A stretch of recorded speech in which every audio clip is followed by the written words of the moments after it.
Present is a bail application ya Dr. Besigye no bail Lutale. Kyanaku nti yalwawo okufixingibwa kubanga twagifayiringa ennaku z'omwezi 28 omwezi ogw'omwenda. Kyanaku nnyo nti yalwawo okufixingibwa twagifayiringa ng'ennaku z'omwezi 28 omwezi ogw'okutaano.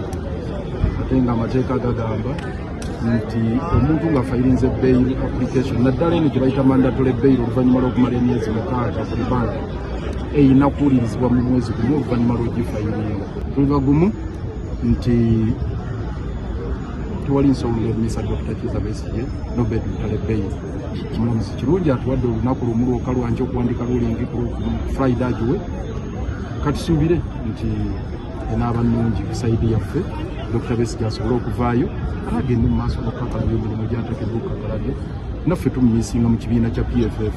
Download the app on App Store or Google Play Store now. Vision Digital Experience, the future of media.